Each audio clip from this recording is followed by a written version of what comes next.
Look, good evening, everybody out there in Chester County, Coatesville, and on my Facebook page. Coming to you live on a Monday evening. Now, this is a different day for City Town Talk, but this is a special. This is so special that we had to give this its own special day.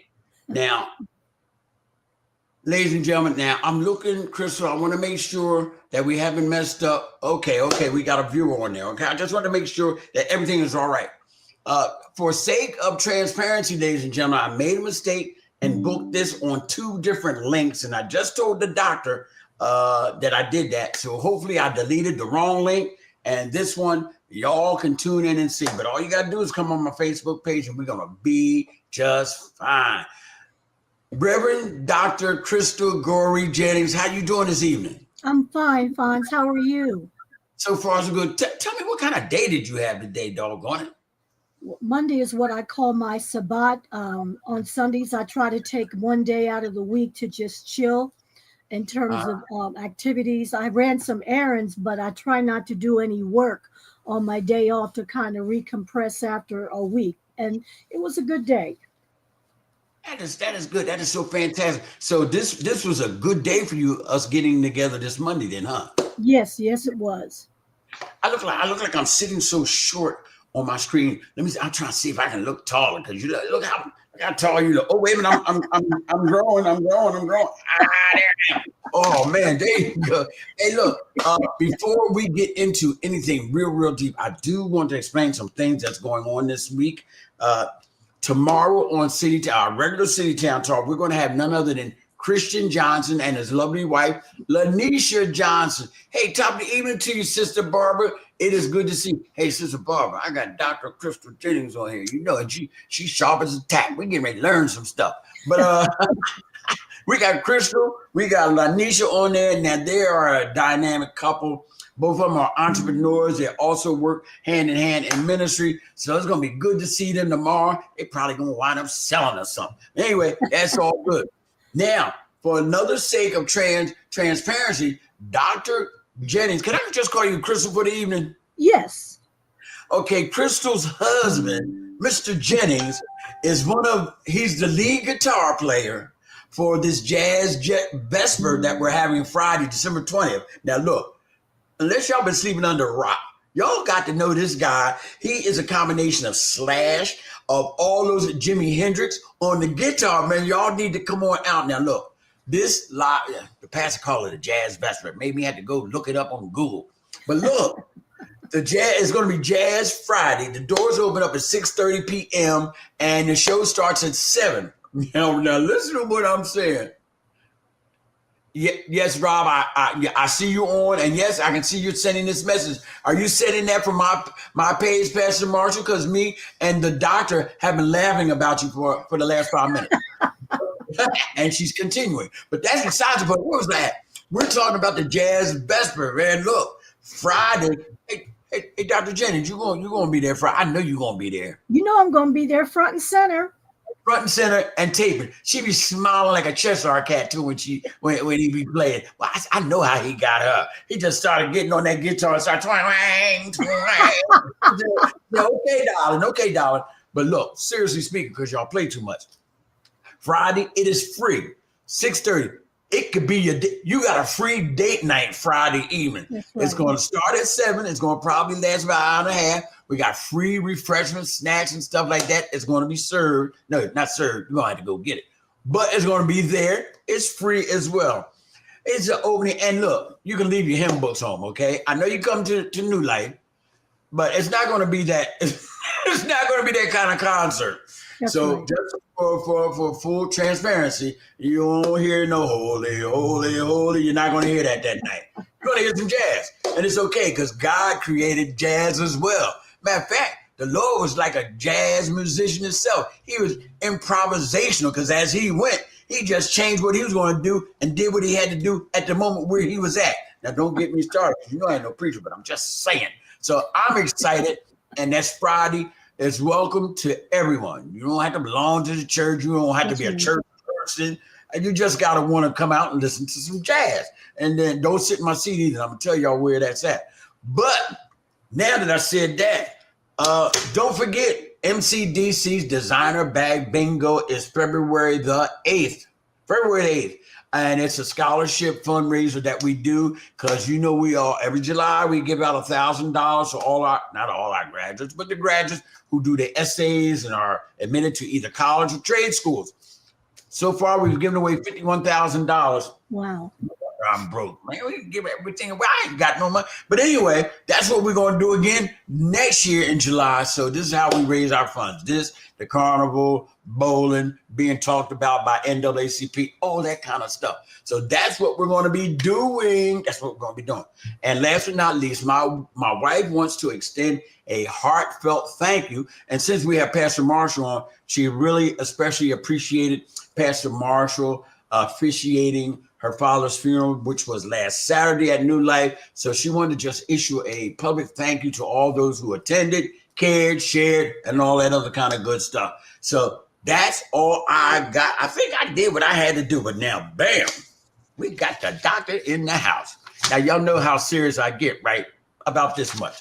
But look, we got Dr. Crystal Gorey on here. And look, last year we had her on. Who were you last year, Doc? Man, it just went out of my head just that quick. That's okay. Prathia Hall. Yeah, Prathia Hall. Yeah, she was good. She did her homework and everything, broke it down. And we're learning about heroes from the civil rights movement. But now we've transitioned and we're getting ready to go into another phase. And right at the top and at the forefront, we have the doctor. The doctor has an assignment. We're going to learn about this assignment together because I'm going to tell you the truth. When I heard we're talking about MLK's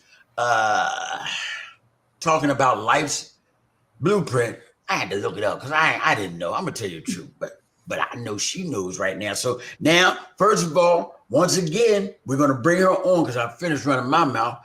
But now, let's talk about MLK's life blueprint.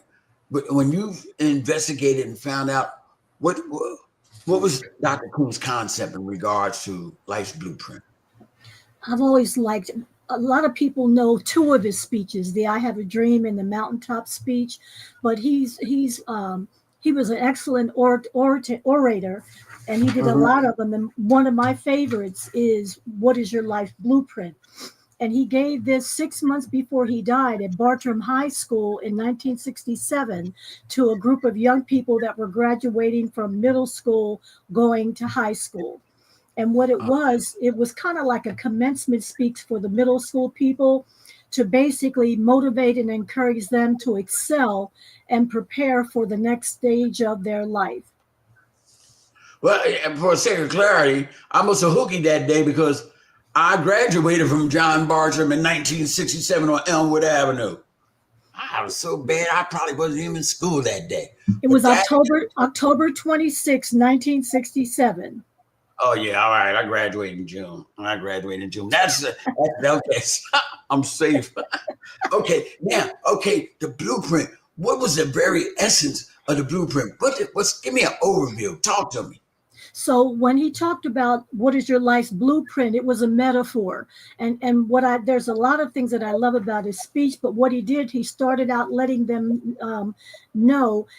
He used a metaphor to say if a person's going to build something, they just can't build it all willy-nilly, kind of like when Jesus talked about building on the sand versus building on a rock.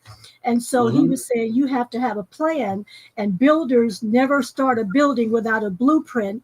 And there's some components that need to be in every blueprint. And what he does is he suggests a number of things that need to be in the blueprint. He focuses on self-esteem when he talks about never make anybody feel that you don't count. Always know that you're somebody. And then he says he wants you to have a determination to excel. What I like, though, is that he starts off the speech not telling them. He starts by asking a question, which I think one of the questions you asked me earlier was, I think as adults, we don't always listen to our young people enough. And many times we don't even ask them what they think. We tell them what we think they should do. And he asked them questions. What is your life's blueprint? He tells them what a blueprint is, and he tells them what the components of a blueprint need to be. And what were some of them components? Number one, like I said, number one in your life's blueprint is always know that you are significant, that you are a person of worth. And that was significant during that time period, because we're talking the 60s, when even though people were saying black is beautiful, a lot of people were saying that it wasn't. And so he was letting them know that. That's one thing. So the self-worth was important. And the second thing was excellence, to be a person of excellence, to strive to do the best at whatever it is that you need to do.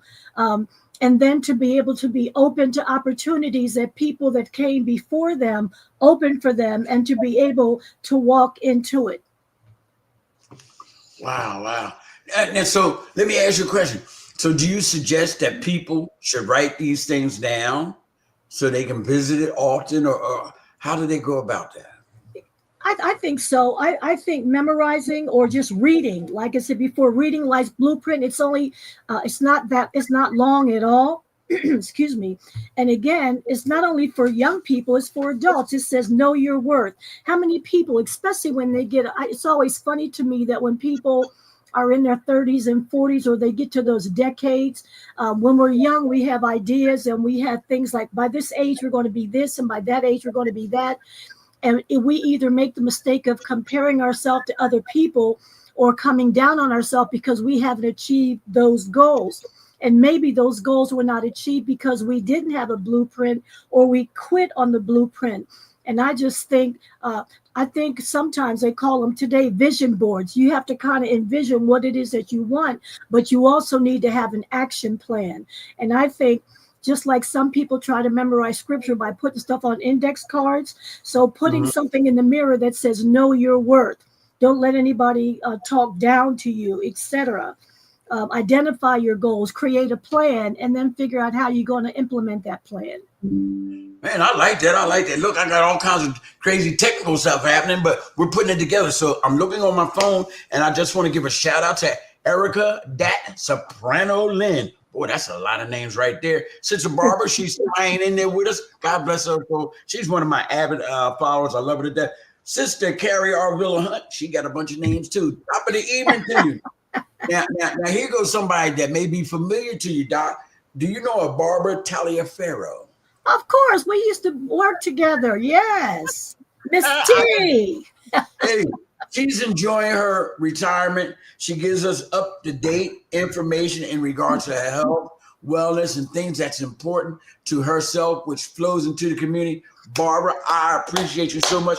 Plus, she has her own style, and she dances and marches to her own beat. So, always. Yeah, hey, Barbara, excuse me. So, yeah, she said, yes, it's me. Do you have a personal life blueprint for yourself? When you asked me that question, I thought about it. For me, my personal, there's a lot of them, but what I try to do that guards my life, even though I haven't always adhered to it. Paul writes a letter to the Colossians, and he says to them, whatever you do, do it heartily as unto the Lord and not unto man. That takes a lot of pressure off of me trying to, which I've done in the past, try to be with the in crowd or try to please other people. I found very quickly that you can't. But when you strive to remember that we are representing Christ, what you do and how you do it, it matters. Because again, y'all know my story. I haven't always done that. But when I try to redirect my steps in accordance with what the Bible says, that helps a lot. That's good. Hey, we got a surprise guest on here that I've never seen on my show before. Maybe it's because I'm having you on the show. But that person is going by East End Prince. I have no idea who that person is. I will try to research you, but welcome. Thank you for tuning in. And I think it's all because of you, Doc. Oh, boy. Okay, so now, so when you have life's blueprint, it's okay to go back and redo some things, rethink some things, and edit some things. What do you think about that? Of course, especially like I said before, when I think about my trajectory, we talked about that. Things that I thought that would have taken place in my life already, either have or have not. I just think it just makes sense. As you grow, then you need to modify your plan. If it works, and if it doesn't, you need to scratch it. And a lot of times, even when we fail, we think that failure failures can be a learning experience as well. You know, when I went from teaching school to retiring, I had to shift the way that I was doing things. I wasn't trying to go, even though I had a master's of divinity, I wasn't trying to pastor a church, but God had other plans. And so now my life's blueprint is still the same in terms of trying to do whatever I can for God, but it also shifts from now, not only before I just taught children. I tried to teach them the best I could in terms of being moral people and stuff like that.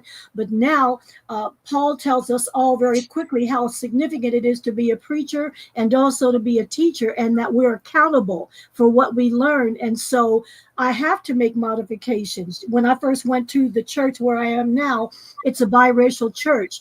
You might be surprised to know that there was a time as Joan Perry's daughter, I was kind of militant. But I couldn't go into a biracial church and talk about some of the things that I talked about in the way that I talked about them and not alienate some people. So I had to shift a lot of the things in terms of the way that I spoke. And then they taught things to me as well. And so, yes, the blueprint grows as you grow. Man, you know what? She could sell this little counsel, a little lesson right here. Matter of fact, I may have to sell this video when we get off here. That's some good stuff. Good stuff. But let me say good evening to some of our visitors. Virginia Patterson, it is always good to see you. And Joanne Richardson has checked in. Tyrone Harley. Tyrone, boys, look like, I don't know. I feel like I'm in church. I'm in a learning thing.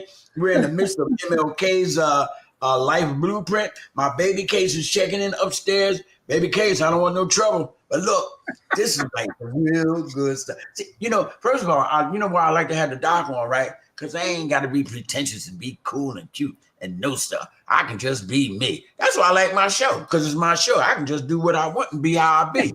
And look, so now let me ask you a question. Has your life blueprint ever helped you to overcome any challenges in your life? Yes. When I talked about retiring, I thought that, you know, because I got a master's in education and I was an assistant principal for a time, acting principal. And so I would apply for principal positions, knowing that I out-interviewed some of the people that they hired over me. And then I was also teaching an advanced placement class, but I found myself feel like I was bucking against the prick. And every time I would go to interviews or whatever, I didn't get it. So once I was in an interview and I said to the third time I was interviewed for another position, and I said, are y'all going to hire me or what? And they said, no, we're not. And I was so surprised. I was surprised that they were that blunt. And so again, with the life's blueprint, when you're rejected over and over and you know you have the capabilities, you can begin to second guess yourself and question yourself. So when Dr. King starts out by saying, always know your worth, know your own somebodyness, know that you count, that has helped me to hold on when people have tried to make me feel that I'm less than they want me to be. One, because I am a strong Black woman, and or simply because of the color of my skin, and people that felt as though I didn't deserve what I thought I deserved. Okay, so let me ask you a question. Say, this is running in my head. Now, is this something, but first of all, I know this needs to be taught. What you're talking about right now needs to be taught. Now, so I would like to get into the question of, is there a place in the educational system for this concept, or should this be done just primarily in the home or in the church? How do you see us instilling this into our youth as they grow up? I think in all of these areas, I think it needs to be taught at home, and a lot of them do. If you've seen those commercials or those things on Facebook, when you hear children say, I am special, I am nice, you see that sometimes. Yeah. So those kinds of things can happen in the home. Social media, when you see people that are entrepreneurs, that are people of color, that are starting their own line, reinforcing people in the community like Sister Orvella Hunt and her husband, who's no longer with us physically, had Hunt's funeral home. You know what I'm saying? And so having examples of people that look like us, that do a lot of the things that they do, that's important. I think in school, it doesn't just have to be, quote, a Martin Luther King thing or a Black thing, because for Dr. King, it was an ethical thing. It was a justice thing.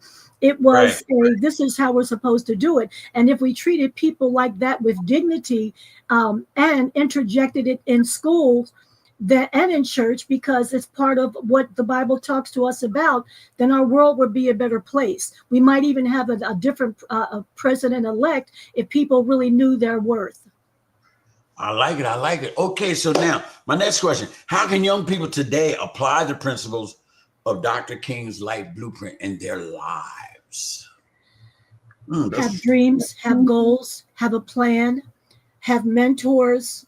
A lot of times, as a teacher, I would find that people, not everybody, but people that when it came to high school, when they graduated, it was like, so what happens next? If you don't have a plan, some people say you plan to fail. I don't know if I would go that far, but I think having a nice blueprint, even like you said, if it has to be modified or changed. For example, when I was in high school and college, I wanted to be a lawyer. But then I just got tired of going to school. So I shifted my blueprint, for lack of a better term, to come in the educational system. And when I was in the educational system, I found out that what God had called me to do in terms of ministry, I was already doing in the classroom. So I think encouraging our young people to have a dream, to have a plan. The best example I can think of is Richard Hamilton. Rip was in my classroom at school, and some of the other guys were too. And if you remember that year, Rip and Tootie and Spud and some of the other ones, they encouraged one another. But one of the things that I think about with Rip, when in the time that I know him as a student, he was always talking about going to the NBA. And people would tell him, you know how many people go to the NBA? And they would tell him, you know, you need to be practical and think of something else. And he was in my African-American history class, but I didn't know a whole lot about sweepstakes and stuff. And so for him to be eligible to go to the school of his choice, he had to drop the Black history class where they carried on. They had a lot of good friends. It was a fun class for him, but it wasn't something that counted for his sweepstakes. So he stopped doing that and went to another class that he had to take in order to prepare himself to do what he did. And you see where he is today. He went to college, undergraduate, and then he went to 3 different teams as far as I remember. And now he always wanted to be a part of communications. So that blueprint has shifted. Now that he's no longer playing basketball, he's still a part of that. But all of that stems from a time when he was young, and his own parents helped to instill within him that idea that you can do this. Good stuff. Good stuff. Great example too. Hey, Carolyn Jones, top of the evening to you.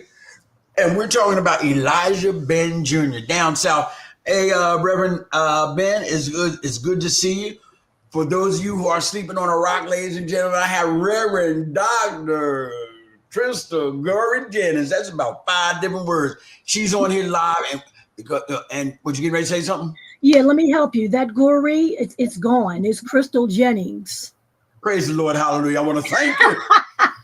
Let's make that plain. That's what I'm talking about. CJ, she's CJ now. That's right. Come on now. Hey, I'm dancing on that. I'm getting ready to shout. All right, good. Now, was Gory from another relationship? Yes, it was one that's in the past. The Bible says anybody that puts their hand on the plow and looks back is not fit for the kingdom of heaven. I'm moving forward, man. Look, we having church now. Look, instead of giving the tithe and the offering, I'm putting up my Facebook page, my Cash App right now. This is a public address announcement. On my platform, always can use those who will donate so I can continue to do what I do, bring people who have an impact on the community. So Virginia said, LOL, Gory, that is gone. I know, because I got tired of saying that name. I ain't even know the origin. You know what I mean? Yeah. This is the first time I ever asked you. You know, I got some nerve, right? But anyway, hey, right there. Stop playing, Brother Fonz could use you. I'm going to get this off the screen because I don't want to just pimp my show a whole lot. Let me see. Did I get rid of it? Yeah, there it is. Gory is gone. That is so good. Ladies and gentlemen, I'm telling you something. We Pastor Martin, that's right. See, we having fun on here because this is crazy. You just had a public announcement right there. Let me see if I can get this off of here. Pastor Marshall, we're gonna get him. Pastor Marshall couldn't find his own Facebook. He on my Facebook page trying to talk to you. Stop playing it. Get your life together. Oh man, it's just great. It's great that the idea came up to have this Martin Luther King thing. But let me ask you a question. How did the experience last year affect you? And what would you like to see this year? Although everything's already in work, but tell me what you feel about this. I was, from the time that I heard about it, I knew it was going to be a good thing, but I had no idea that it was going to take on the life that it took.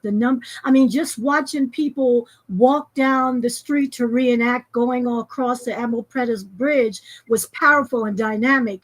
And to watch them walk and then walk into the sanctuary and then to see the different people, in addition to just reenacting things, just seeing the different people that represented different people in the past that had so many gifts and talents. I mentioned to Robin, maybe one year in the future, we can focus on the Children's March. A lot of people don't know about the fact that the young people during the 60s, they had their own march in Birmingham, and they took over when they thought the adults were dragging their feet. Oh, Pastor Marshall, did you hear that? Now, you know I'm getting ready to investigate that. Yeah. I know soon as we off here, I'm going to that. Children's March in Birmingham. Wow, that is so nice. See, Pastor Marshall said absolutely. That's right. Hey, Rev, man, we on it. We're going to get them kids too. Got plenty of kids. Oh, man. See, that's why I like having you on it. You like to be dropping them nuggets real smooth too, like bam. And then you incorporate your ministry and all that stuff. I'm ready to give you a tithe and an offering, but I can't email it to you, so I'm going to just leave it alone, right? I'll be there Friday. I'll give me the Christian handshake, sir. Oh, okay. Let me see how. So now, so how do you think the Life Blueprint is relevant in our lives today? If you haven't answered that question, because you may have, but if not, come on, talk to me. With 2025, well, actually, for me, the people that, and I'm not trying to be political, but I want to make a point. The people, and I don't want to throw shade, but especially some of the brothers that decided they didn't want to have a sister in office, and they would rather have a convicted felon as opposed to that, was disheartening. And I believe in part it's because we don't really know who we are. We don't know about our past, and we don't know all of the things, for example, with Project 25 but a lot of things have already been rolled back. And they're trying to roll back even more things. Marcus Garvey said, when you know your history, you know your greatness. We need to be able to recognize who we are, who we've been, and most of all, what Dr. King was trying to do and did do. And we stand on his shoulders. And it wasn't just a dream. It's going to be a nightmare if we don't wake up and remind ourselves of whose we are. I don't have my microphone on me because if I did, I'd drop it. You almost can go home with that one. You can almost have benediction, but I got a few more questions. That is so true. So I'm falling out of relationships talking about that thing, man. Some people just don't understand. Oh my goodness. Okay. Virginia Patterson said, we need another leader like MLK. What do you say about that? Virginia Patterson said we need another leader like MLK. Malcolm X, Angela Davis, Nikki Giovanni. We need those leaders, and we have a lot of them as well. We had Reverend Kamala Harris. Like I said, I'm not just sour grapes. It's just that those are people that when they rise up, we have to have people that are willing to follow. Dr. King was able to do a lot of the things that he did because of the women in Montgomery, because of Fannie Lou Hamer, Prathia Hall, and all those people that kept his shoulders up, Ella Baker. And so what we need to do is wake up, rise up, and get up and do what we need to do and do our first work like John told the people in the book of Revelation, do your first works over again. I can't take this. This is just too much. Hey, you almost got a brother almost tearing up over here. Bam, I'm going to wipe my eyes. I think I got a little dust in my eye. But look, I mean, can I say something about that, Sister Patterson?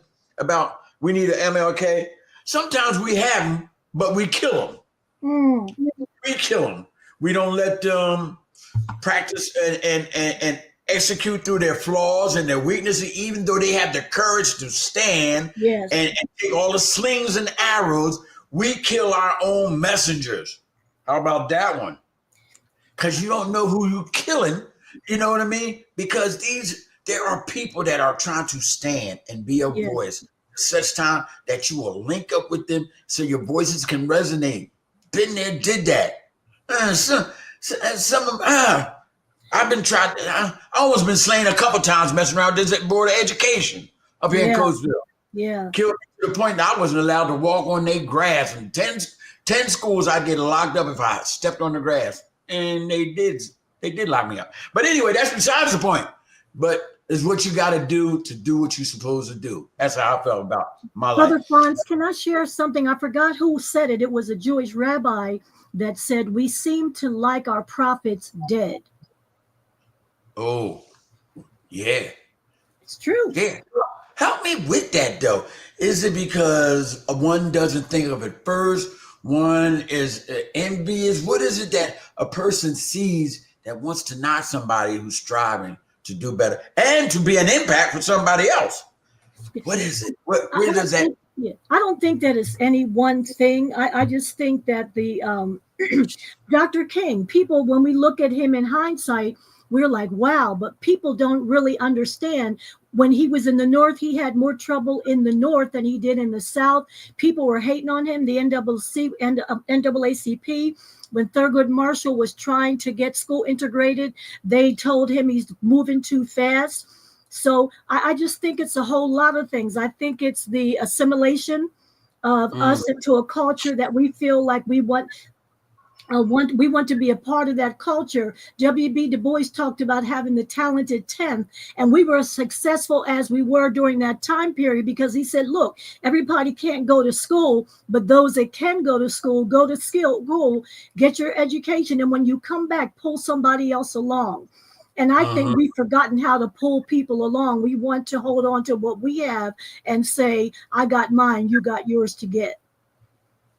Good stuff, man. You know this. You know what? Every time I get on here, the Lord just send me somebody. And I'm gonna be honest. Before I come on my show at 8:00, I have a little nervous fits and stuff like that, and I almost, will it be okay, Lord, and all that stuff. And I just say, let it be okay. And every time He has somebody on, it be's okay. It be's okay. And you're touching my heart, and I know you're touching the heart of those who are listening. And you know I'm gonna play this. My wife said 1,000 children marched in regards to what you were talking about the children. I see you, baby case. That's right. Google that thing. That's stay on top of it. All right now. Yeah, she upstairs, man, listening. Man, I love her. I love her to death. All right, now let's talk about legacy and impact. Okay. We asked that question. Can you share any personal stories or examples of how Dr. King's blueprint has inspired you or someone you know, if you didn't answer? I think I kind of did answer it already, but whenever I run into young people that I've taught in school, that helps a lot, especially when I was in Westchester. It was hard leaving Coatesville to go to Westchester, but I did. And because a lot of them had never had an African-American teacher until me, they had a lot of issues with it. And I was hard on them, not unfair, but I just didn't let them spook me or anything like that. So it was a lot of work. It was very hard. But when I see them today and they'll say, I didn't appreciate it then, but I appreciate it. I mean, I've been retired since 2014, and I haven't been in Coatesville school since 99. But when I see people that I taught them, for them to tell me, I was at an event yesterday, and one of the young ladies who passed away a long time ago, I was talking to her about her granddaughter that's getting ready to graduate from college. And I was telling her about how proud I was of her. And she said to me, You know what? The daughter has what she has because you had something to do with that. You taught my daughter, and my daughter taught, and you know, you don't think about that. The legacy continues. That touched my heart more than anything yesterday. Wow, good stuff. Okay, now I got my militant wife on here who she wears a tam. She reminds me of Angela Davis a whole lot. She said mentality that they have been trained to go against one another, split and divide, is taught behavior. Baby Case, I'm in total agreement with you. I'm in total agreement. Now, let me see. What else was I going to ask you? Well, what I can reinforce what she's talking about when Dr. King, Stokely Carmichael and others got upset with Dr. King. One of the reasons why SNCC came into play and other people was because of that whole divide and conquer and people trying to pit one against the other. She's exactly right.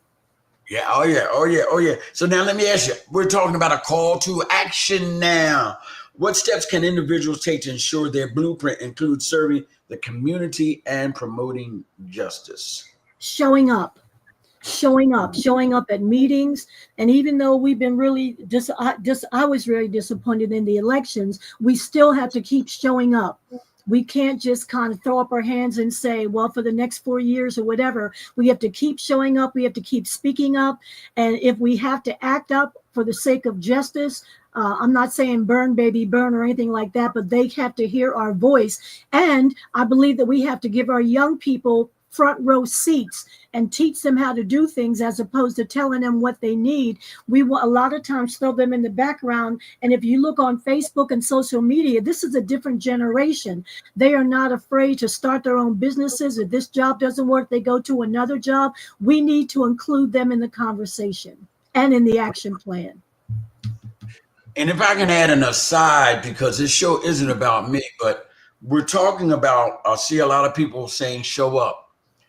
A few years ago, I made it up in my mind after I heard about the racist slurs that one superintendent cast upon Dr. Powell and things of that nature.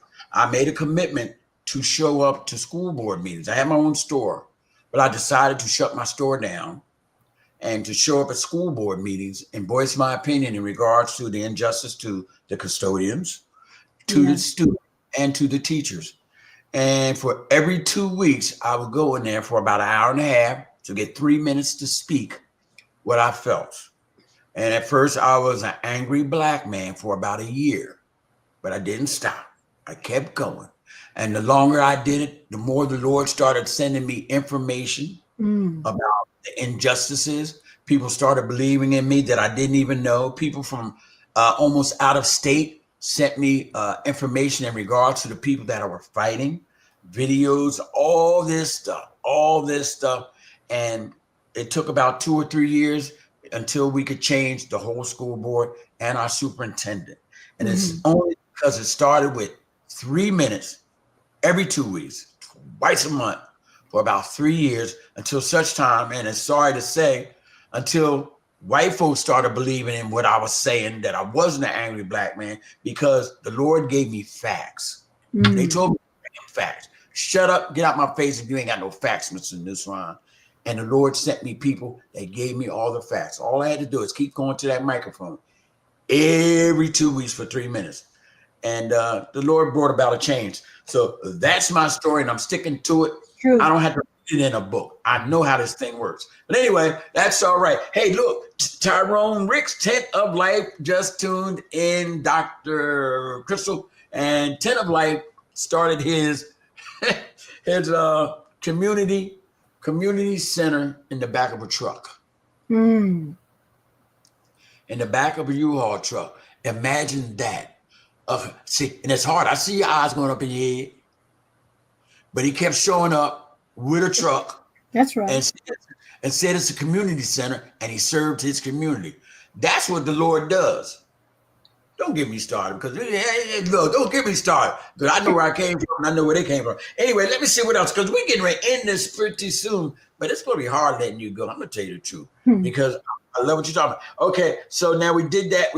Did we ever get through that? Yeah, you gave me the answer to that. Okay. How can we encourage the next generation to craft their own meaningful life's blueprint? How can we do that? mentor them, show up for them, share our stories, not just the success stories, but the times that we fell off, so that we can do it again. And also where you come from. You got to let them know how down you were, just to show you how the Lord can bring you back from the deepest and the darkest recesses of your life and all that kind of stuff. I like that. I like that. Everybody, it's kind of hard to mentor people when they look at us and think that we've always been like we've been. And it's hard to relate to them when they're where they're at.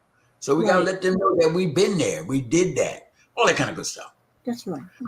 My wife says, pray for courage. If you feel uncertain to speak out, get involved. Everyone not built the same. Pray. Start the day. Never too late. God still answers prayer. I hear you, baby Cakes. Amen. Go ahead. Amen. Now.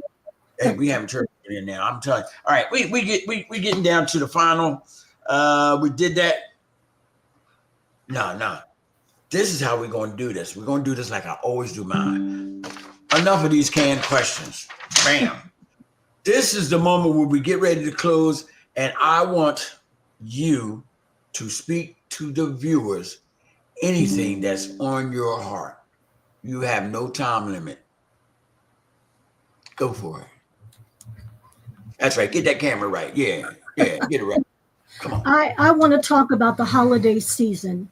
For a lot of our people, there have been so many losses in our community, and we try to show up for people, and we do. But I worry for our young people that are hurting, and I just believe that we need to, during the holidays, to ask the Lord for discernment and for wisdom to know the best way to speak to people that are struggling with depression, that are struggling with mental health. I believe that prayer is important, but action and walking beside someone is called practicing presence, being there for people, I think is really important. I also think that we adopt young people, we adopt our college student, our high school students in Coatesville when they're seniors. But I wonder if it would be different if we adopted our young people as freshmen and followed them throughout their freshman years, sophomore years, junior year, senior year, or to see if we could help them to be more successful and in the things that are important, like to be good citizens and to love one another, and to know that even though it's nice to have things, there are things that are more important than we make it the same way. We make it seem as though we don't have the nice car or the clothes or the jewelry that we haven't succeeded. But there are other things that are more important. And for me, the most important thing is finding a way to share the love of Christ in a way that doesn't push Jesus down their throat, but helps them to know that Jesus is just as alive today as he has always been, and he's just as relevant. And just because the people are falling off at church doesn't mean that Jesus is falling off on us.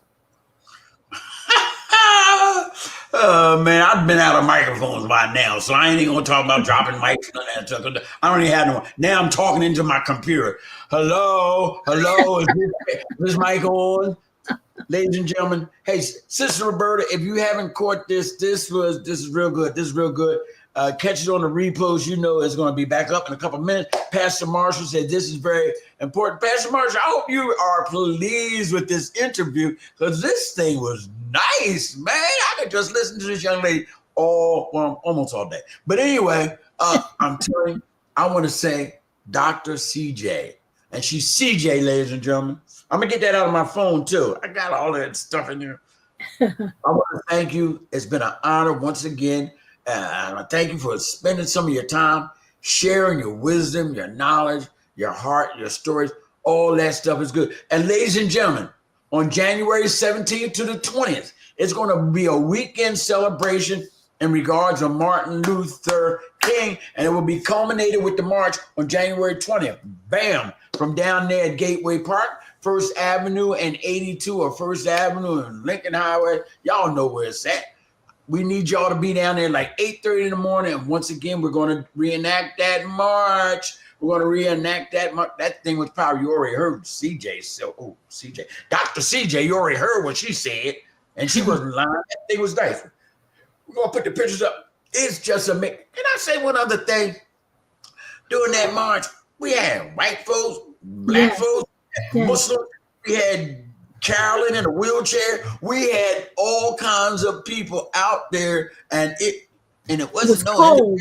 Yeah, it was cold, and they were still there. Oh yeah, it was cold. And it wasn't, you know how the stigma of, I don't want to go to that church. I'm going to go to that church. It wasn't a church thing. It was a fellowship, justice, bringing together people of all ethnics and everything. It was like a rainbow up in there. Didn't they have Rainbow Coalition or something somewhere there? Yeah, Leon Sullivan. Yeah. We had a Rainbow Coalition. So with that, I'm going to say good night to everybody. I'm going to play my theme song. No, you know what I think I need to do? I need to advertise. See if I can get some money on my cash. No, I'll wait and do that some other time. But look, I want y'all all to have a great night. I will be on tomorrow night, 8 o'clock. Don't forget Christian Johnson and Anisha Johnson. Tune in at 8 o'clock and stop playing. Hey, Doc, I'm going to let you go. Thank you. God bless you. And I want you to have a great night, all right? Thank you for the invitation, and thank you, Reverend Robert, for your commitment. All right, peace out. I'm gonna let her go. I'm gonna play my theme song, and we getting up out of here. Bam, let me see what I got. Yeah, ladies and gentlemen,